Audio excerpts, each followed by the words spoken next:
тече репшина, мов до шлюбу бралася калина. Вчора в садочку, в тихому куточку, жде дівчина, жде.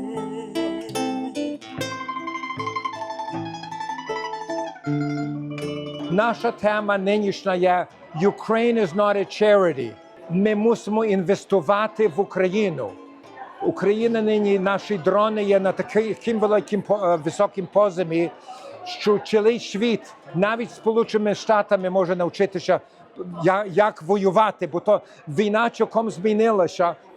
І Україна є провідна країна, яка буде допомагати і Канаді, і Америці, і НАТО, і Європі. Україна нині є перша, бо колись українські жовніри приїздили тут на вишки, а тепер на виборі. Ми пам'ятаємо нашу історію. Ми не хочемо більше бути підневільними росіянам, не хочемо повторення Голодомору та всіх інших репресій. Я, наприклад, не хочу, щоб моя сім'я жила в Сибіру. Я хочу жити на своїй землі, вільній, незалежній і багатій. І тому весь народ піднявся, і особливо це було дуже відчутно в перші дні вторгнення. Але кожен відчував своїм обов'язком допомогти війську. І протягом 4 років весь український народ вкладав величезні зусилля в допомогу війську інноваціями, технологічними рішеннями, донатами та будь-якою іншою поміччю. І це все відчулося. І завдяки цьому ми змінили підхід до ведення війни. Замість бюрократичного цього довготривалого процесу ми почали робити це дуже швидко, дуже ефективно і вдало. І завдяки цьому Україна зараз передова держава світу в інноваційних озброєннях та інших способах ведення війни.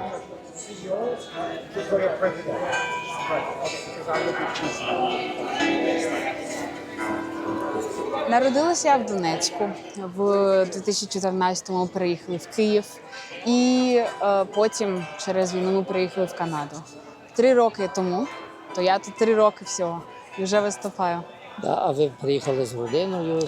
Так, тут мама, тато, вся сім'я приїхала з нами. І бандура теж. Так, вона з України. Пане Станіслав, гарно, що ви тут займаєтеся мистецтвом і не лише у вашій студії. То гарно, що ви тут підготовили виставку на користь гарного проєкту сьогодні «Поміч Україні». Так, я хочу сказати, дякую, що ви нас запросили. І 50% фактично йде на користь України. І тут представлено є десь 10 митців від нашої спілки українських митців Канади. І я маю надію, що нам вдасться той івент. Ukraine is not a charity. It is a good investment. As I speak now, Ukrainian advanced drone technology is being shared with Canada, NATO, in defending our Canadian troops and our democracy. Because of your support here today and because you are also all investing in Ukraine, you are all strengthening our democracy in Canada. Really, everybody has to have this inspiration to help. I mean, what's going on right now in the Ukraine is such a tragedy. And I didn't need any inspiration for it. It's just the right thing to do. And tell us a little bit about your winery, a little bit about the history and where you are today with the winery. Well, we started out winemaking in my family over 350 years ago. So I'm the 13th generation of winemakers here in my family and the second one here in Canada. So I moved to Canada 40 years ago. I came 40 years ago, but going back to the Ukraine, I'm very fortunate because I have also 2 Ukrainian people working for me who came to the Ukraine, you know. So we talk a lot about the Ukrainian tragedy. So it's a combination between having employees who grew up or lived in the Ukraine and just the need to help.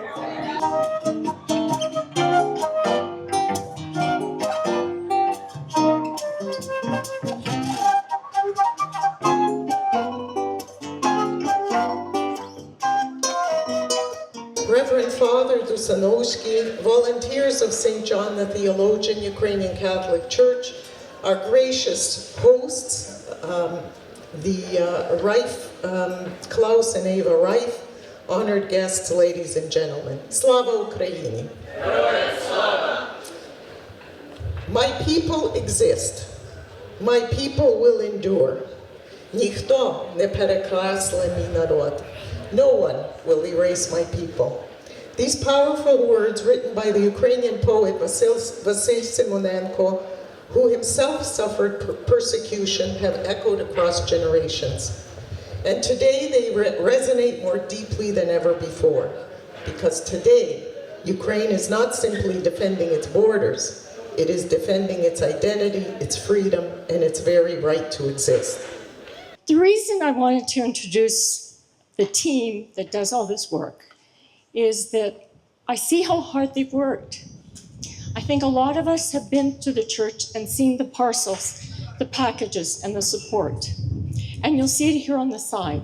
I've always heard that evil can only prevail when good people do nothing. This was actually said by a student who donated his prize money to Ukraine. Good people do make a difference. We cannot and will not let evil prevail. Today, you'll hear from various good people. So please let me introduce the volunteers of St. John's Church, Podanta and Chishin, who represent them, and the team that are making a difference. I have seen firsthand that good people do make a difference. So please repeat with me. Good people make a difference. Прошу, Богдан. Ми почали нашу працю тут від першого дня війни. До того часу то ми вже відправили 9 контейнерів, близько 8600 коробок медичних, humanitarian aid на Україну. І думаємо, що ще далі продовжувати, за те, що потреба є дуже велика. Ми відправляємо медичну допомогу, допомогу для дітей, допомогу для людей похилого віку, допомагаємо з продуктами для людей, які були вимушено переселені. Також стараємося по можливості допомагати нашим військовим з гуманітарними речами. Дуже просимо усіх підтримувати, долучатись до любої допомоги. Це ви можете обрати регіон, можете обрати організацію. Дуже важливо є продовжувати допомагати. Тому що, як ви розумієте, з початку повномасштабного вторгнення допомоги було дуже багато, і вона йшла з усіх куточків світу. Зараз кількість допомоги дуже обмежена, але масштаби війни не зменшились. Війна продовжується, люди втрачають життя кожного дня, і вкладаючи маленький внесок в допомогу, ви робите дуже велику справу. Тому просимо всіх не зупинятись. Передвчора ми довідалися, що вже наш 9-й контейнер вже в Україні. Це дуже важливе, і ми далі будемо продовжувати нашу працю. Ми вже маємо надію, що будемо мати 10-й контейнер дуже скоро. І нам є, щоб люди, дуже важливо, щоб люди нам допомагали. І ми в тому числі допомагаємо нашим друзям в Україні.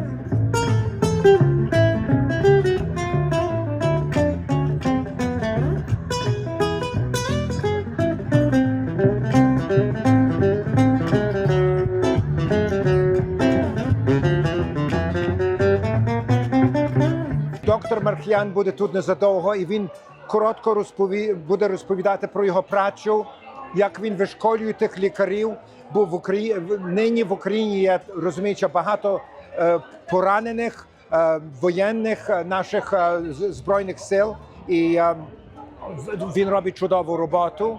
Зеня Кушпета тут є, вона є, всі знають про Зеню, наша українська Мадер Тереса, що є свята людина, яка тільки працює для добра нашого народу. Очевидно, джерело у Львові. Крім того, ми маємо з Будучності, фундація Будучність нас дуже підтримує. І ми дуже вдячні, що вони приїхали. Тут є пан Богдан Лещишин, він є голова нашої тобто BCU Foundation.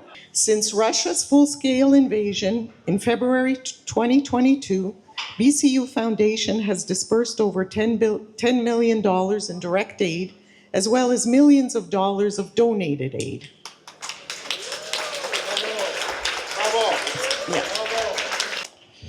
On behalf of BCU Foundation and BCU Financial, I would like to congratulate St. John's Ukrainian Catholic Church, its board and parishioners for the great work that they have done in providing aid to Ukraine. The church has shipped over 8,600 boxes, as was said, of aid to date valued over $3 million. The aid shipped to Ukraine includes medical, personal hygiene, and trauma supplies. The last container included 60 wheelchairs plus 600 boxes of medical supplies. I want to thank Joe Hube, whose contribution was matched by BCU Foundation and BCU Financial. Our friend, and you all know him as a donor, Mr. Horodinsky, also donated $10,000 to today's event. So we acknowledge him and thank him.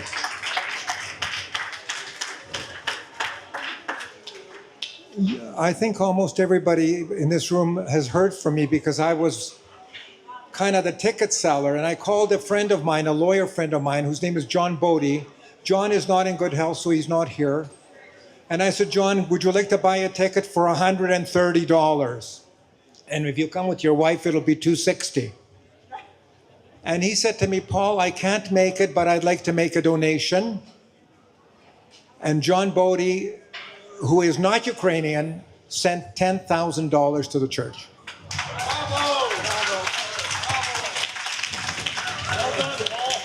There are many other individuals that have given, like Bob Muxamach, $1,000. Like I'd call people and I'd say, look, just send us a check, okay? Like, I don't want a cup of coffee, just send the check and you get a tax receipt. We were very, I think that word gets out that St. John's is doing good work. And as Bob mentioned, there's a group of doctors here, medical doctors, who meet every Wednesday. And they package pharmaceuticals and medicines for Ukraine.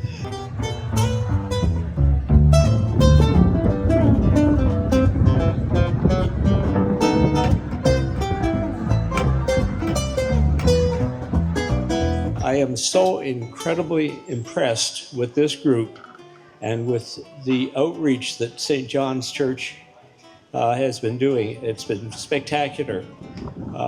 It's lovely to be part of this, and we look forward to continuing this, and hopefully the war will end very soon.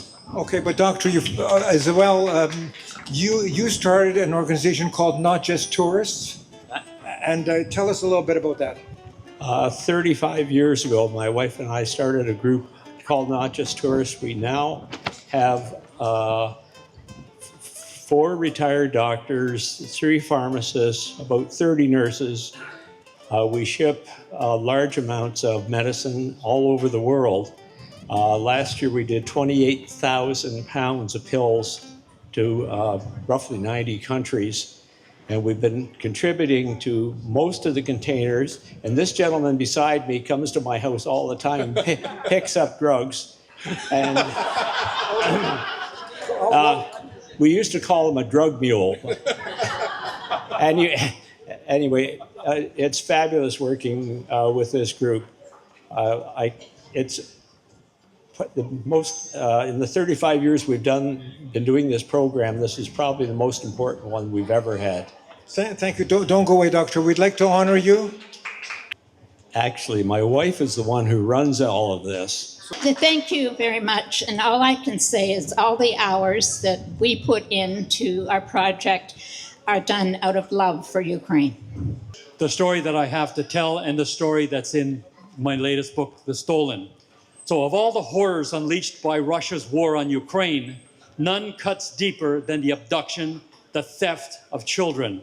No aspect of Putin's bloody and unjustified invasion is more sinister and truly malignant. Since Russia's all-out invasion of Ukraine, tens of thousands of babies, toddlers, youngsters, and teenagers have been forcibly kidnapped by Russia's invaders and deported to Russia. They've been taken from their homes, ripped from their mother's arms, rounded up and kidnapped wholesale from state orphanages and boarding schools, and thousands of children, Russia's innocent spoils of war, have been shipped off to so-called vacation camps in occupied territories and inside Russia, where they are forcibly re-educated, indoctrinated, and brainwashed with one sole objective in mind: to create newly minted, loyal Russians. These older kids, the teenagers, who know they are Ukrainian, who are proud of their heritage and not afraid to show it, they are the non-compliant, the proud, the defiant, who proudly sing the Ukrainian anthem, wrap themselves in a Ukrainian flag, and spit on portraits of Vladimir Putin. And many pay dearly for their non-compliance, and I mean they really pay for it. There is hard evidence provided by Lvova Belova during a televised chat with Putin that she and the much-feared Chechen tyrant Ramzan Kadyrov devised a program to deal with Ukrainian teenage boys labeled troublesome by Russian authorities for refusing to kneel at the altar of Vladimir Putin. In the first year of the invasion, more than 200 defiant Ukrainian teenagers were shipped off to a special forces training facility in Chechnya, where they were forcibly put through a hardcore military boot camp training delivered by subhuman Chechen veterans recently returned from the front lines of Ukraine. The fear is that once these teenagers turn 18, they will be drafted into the Russian army to fight against Ukraine. Lastly, I want to stress that while Stolen is a fiction, a gut-wrenching political thriller, it is laden with indisputable, cold, hard facts, which make it sort of a historical fiction, one that shines a spotlight on one of the darkest and brutal aspects of Russia's bloody and unjustified war in Ukraine. And that's Stolen, with a Russian soldier and a Russian flag.